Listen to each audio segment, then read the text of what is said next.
उस गांव में एक लकड़हारा रहता था जिसका नाम रामू था। रामू बहुत ही ईमानदार और मेहनती था। वह हमेशा अपने काम से खुश रहता था। उसके पास ज्यादा पैसे नहीं थे, लेकिन वह अपनी जिंदगी से संतुष्ट था। रामू के परिवार में उसकी पत्नी और उसके 2 बच्चे थे। रामू सेठ लालचंद के यहाँ लकड़ी काटने का काम करता था और लकड़ी काटने के बदले में सेठ लालचंद रामू को पैसे देता था, जिससे रामू और उसके परिवार का जीवन व्यापन होता था। सुमन, मैं काम पर जा रहा हूँ। आज बहुत देर हो गया है, तो तुम बच्चों को स्कूल छोड़ाना। जी, स्कूल तो मैं छोड़ आऊंगी, लेकिन मोनू और चिंकी पिछले 2 दिन से कह रहे हैं कि उनके स्कूल की टीचर स्कूल की फीस मंगा रही है। हाँ, तो जाकर दे आओ ना स्कूल की फीस। अजी कहाँ से दूं? आप जो पगार लाते हैं उसमें मुश्किल से तो घर चल पाता है। अब उतनी सी तनख्वाह में मैं बच्चों की फीस का इंतजाम कैसे करूं? अजी मैं एक बात आपको साफ साफ कह देती हूँ, आप सेठ लालचंद जी से पगार बढ़ाने की बात कहिए। दिन पर दिन खर्च बढ़ता जा रहा है। बाजार में अगर सब्जी लेने निकलो तो सब्जियों के दाम आसमान छू रहे हैं, और बच्चों की पढ़ाई का खर्चा, घर का खर्चा अब इतनी कम तनख्वाह में कैसे गुजारा होगा? ठीक है, मैं आज ही सेठ जी से थोड़ा पगार बढ़ाने की बात करता हूँ। इतना कहकर रामू काम पर चला जाता है।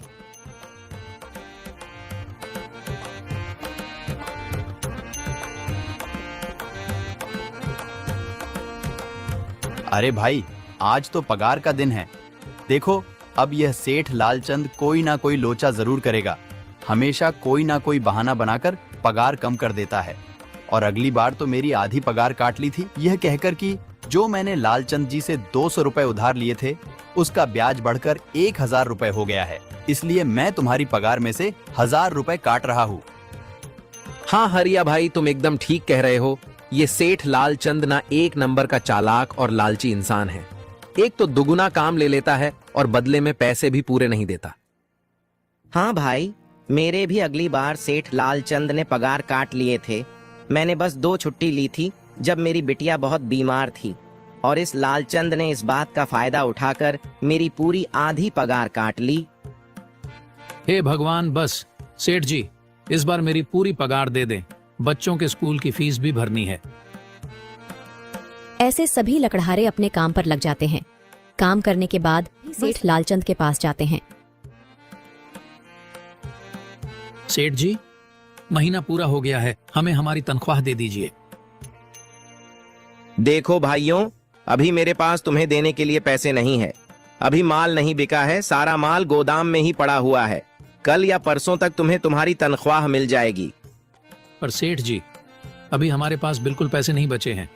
घर का भी सामान लाना है, बच्चों की फीस भरनी है। अरे मैंने कहा तो सही, 1-2 दिन और रुक जाओ, कल या परसों तक पैसे मिल जाएंगे। अभी मेरे पास पैसे नहीं है। सभी लकड़हारे निराश मन से अपने अपने घर आ जाते हैं। अजी क्या हुआ? इस बार कितना पगार मिला है? सुमन, अभी कोई पगार नहीं मिला। सेठ जी ने कहा है कि 1-2 दिन में पगार मिल जाएगा। पगार नहीं मिला? आपको तो पता है ना, बच्चों की फीस भरनी है। इनकी स्कूल टीचर ने आज साफ साफ चेतावनी दे दी है कि अगर कल फीस नहीं लाई तो बच्चों को घर पर ही बिठा लेना। अब बताओ मैं क्या करूं? मैं क्या करूं सुमन, ये सेठ जी समय पर कभी पैसे देते ही नहीं है। अब तो बस हम इंतजार के सिवा और कुछ नहीं कर सकते। 1-2 दिन की बात है, देख लेते हैं। ऐसे ही 2 दिन गुजर जाते हैं। 2 दिन बाद सेठ लालचंद सबको पगार देता है। अरे हरिया, ये ले अपनी इस महीने की पगार। सेठ जी, यह तो बस 2000 है। मैंने तो इस महीने 3000 तक का काम किया है। हाँ, काम तो किया है, लेकिन तूने 1-1 घंटे आराम भी तो किया है। ये पैसे उसी आराम के कांटे हैं। पर सेठ जी, आपने तो कहा था 8 घंटे काम के महीने में 3000 मिलेंगे, और मैंने तो 8 घंटे काम किया और 1 घंटे आराम। देख हरिया, मुझे ज्यादा हिसाब किताब ना समझा। ये 2000 रख, अगर चाहिए तो, और अगर नहीं चाहिए तो कहीं और काम ढूंढ ले। बेचारे हरिया के पास उन पैसे को लेने की सिवाय और कोई रास्ता नहीं था। हरिया चुपचाप वह पैसे रख लेता है। रामू, ये लो तुम्हारे 2500 रुपए। पर सेठ जी, 2500 क्यों? मेरे तो पूरे 3000 बनते हैं ना। मैंने तो कोई छुट्टी भी नहीं की और ना ही कोई आराम। मैंने तो अपना सारा काम समय पर किया है। हाँ, समय पर तो किया है, पर इस समय बाजार में लकड़ियों का दाम काफी सस्ता हो गया है। इस वजह से अभी तुम्हें भी पगार कम ही मिलेगी जब तक लकड़ियों का दाम नहीं बढ़ता। पर सेठ जी, बात तो 3,000 की हुई थी ना, अब 2,500 में मैं कैसे घर चलाऊंगा? बच्चों की स्कूल की फीस भी भरनी है सेठ जी। इस बार आप पूरे पैसे दे दीजिए। 2,500 ही मिलेंगे तुझे। यहाँ काम करना है तो कर, वरना कहीं और काम ढूंढ ले। बेचारे हरिया के पास उन पैसे को लेने की सिवाय और कोई रास्ता नहीं था।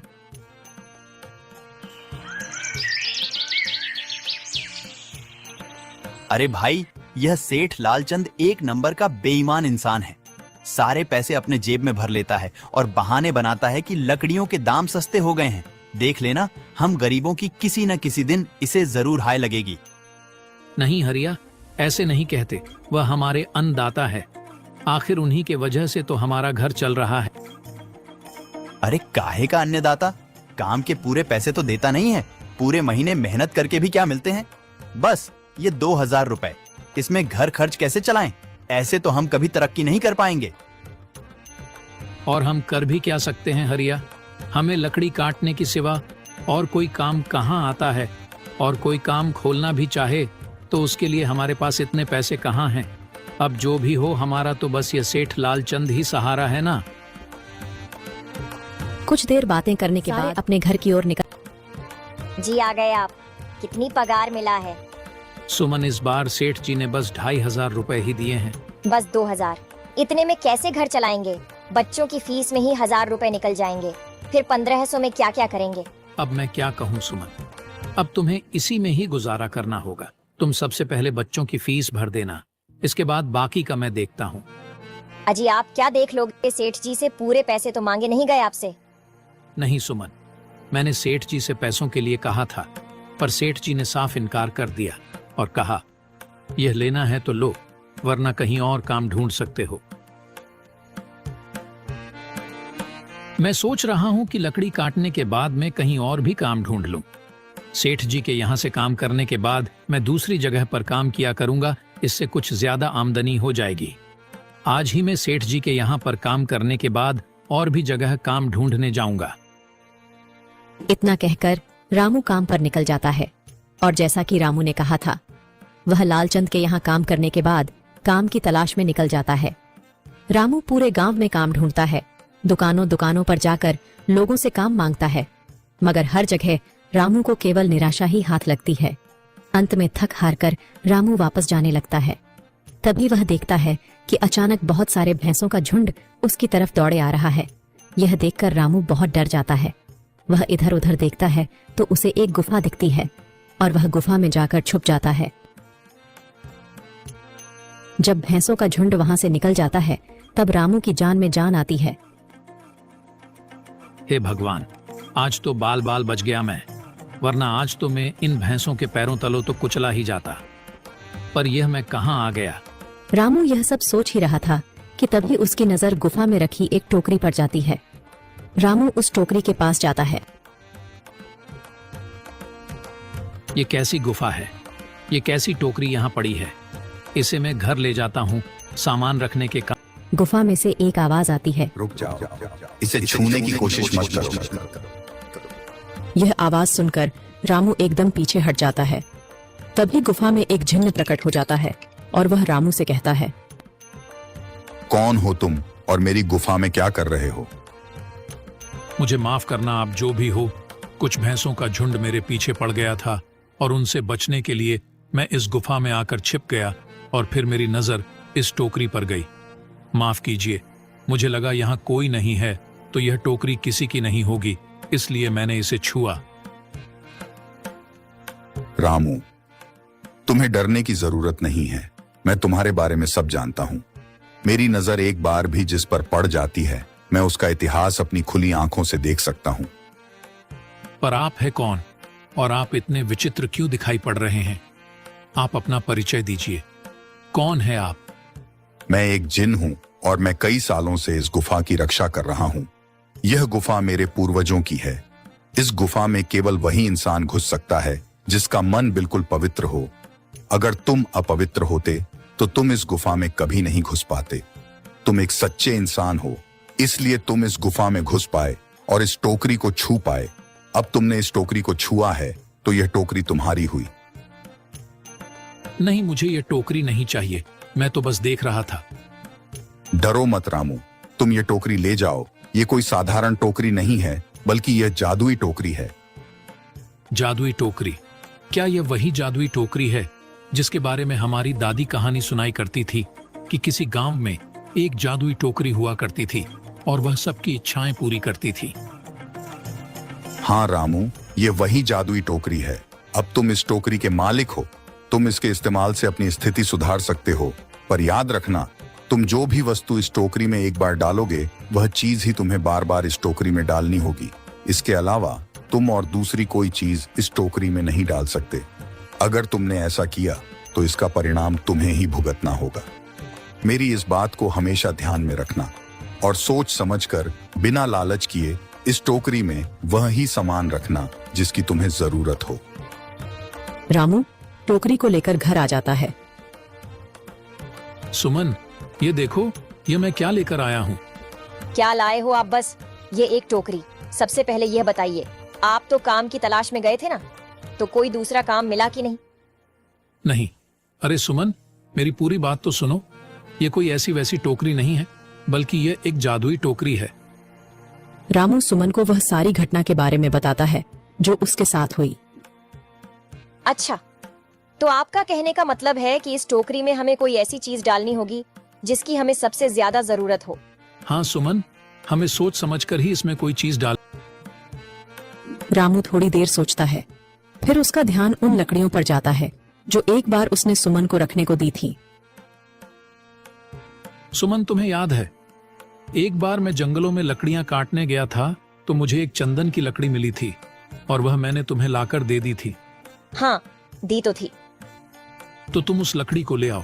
हम उस चंदन की लकड़ी को ही इसमें डालेंगे और उस लकड़ी से अपना एक व्यापार शुरू करेंगे। सुमन चंदन की लकड़ी को ले आती है और उसे टोकरी में डाल देती है। वह जैसे ही चंदन की लकड़ी उस टोकरी में डालते हैं, उसमें कई सारी लकड़ियां आ जाती हैं। अरे वह, यह तो चमत्कार ही हो गया। ये देखिए, कितनी सारी चंदन की लकड़ियां हो गई। अगर आप इसको बेचेंगे तो इससे काफी अच्छे पैसे मिलेंगे। हाँ राधा, मैं कल सुबह बाजार जाकर इनको बेच आऊंगा और जो पैसे मिलेंगे उससे हम अपने मोनू और चिंकी के स्कूल की फीस भर देंगे और बाकी बचे पैसों को संभाल कर रख लेंगे। अगले दिन रामू लालचंद सेठ के यहाँ काम पर न जाकर चंदन की लकड़ियों को बेचने के लिए बाजार की ओर निकल पड़ता है। वहाँ पर रामू चंदन की लकड़ियों को बहुत ही कम दामों में बेचा, जिसकी वजह से आम लोगों के साथ साथ बड़े व्यापारियों ने भी रामू से चंदन की लकड़ियां खरीदी। लकड़ियों को बेचकर रामू को काफी अच्छे पैसे मिले। पैसों को लेकर चंदन घर आ जाता है। ये देखो सुमन, उन लकड़ियों को बेचकर मुझे कितने सारे पैसे मिले हैं। ये लो कुछ पैसे, इससे तुम कल मोनू और चिंकी के स्कूल के फीस भर देना। अच्छा, तो मैं काम पर जाता हूँ। अजी, आपके पास तो अब यह जादुई टोकरी है, तो अब आपको उस सेठ लालचंद के यहाँ काम करने की क्या जरूरत है? हाँ सुमन, मैं सेठ लालचंद जी के यहाँ काम पर नहीं जा रहा, बल्कि मैं तो वहाँ पर जो काम कर रहे बाकी के लकड़हारे हैं उन्हें ये खुशी की खबर देने जा रहा हूँ, क्योंकि सेठ लालचंद जी से मेरे साथ साथ वह लकड़हारे भी बहुत परेशान थे। इसलिए अगर मेरा भला हो रहा है तो क्यों ना मैं उन सभी का भला करूं।